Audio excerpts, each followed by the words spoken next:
さあこの今度は通算で7度目ヘリオ級のクラスから通算して7度目のワールドチャンピオンを取ることができるか。6番手スタートから中国のリーダー93番マーク・マルケス。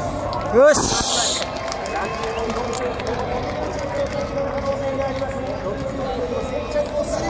チャンピオン決定となります。3列目ヤマハです。ファクトリーバイクになります。電源ナンバー25番7番からマーメリック・ミアです。電源ナンバー41からアレックス・リンス。9番からは電源ナンバーは46。さあ3列目から見せてもらいましょう。ヤマハファクトリーからはバレンティーノ・ブルシー。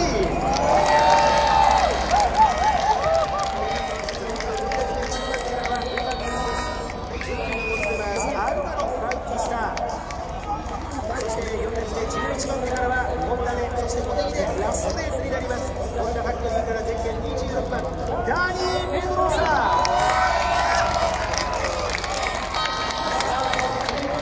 お願いします。12番手からは前県ナンバー30番ホンダのバイクになります。日本人として4年目、4シーズンぶりにこのプレミアクラスでレギュラーラインナップ当選となりました中上隆明。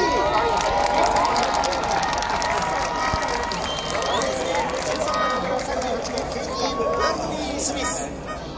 14番手からは44番 KTM ポール・エスパルガロ。15番手からは前県ナンバー9ドゥカティのダニロ・ペトルッチ。6列目16番手からはヤマハのマシーン55番はアフィス・シャーリー。17番手からは21番ホンダのバイクフランコ・モンテーティ。18番手からは前県ナンバー17ドゥカティのバイクカレー・アブラハム。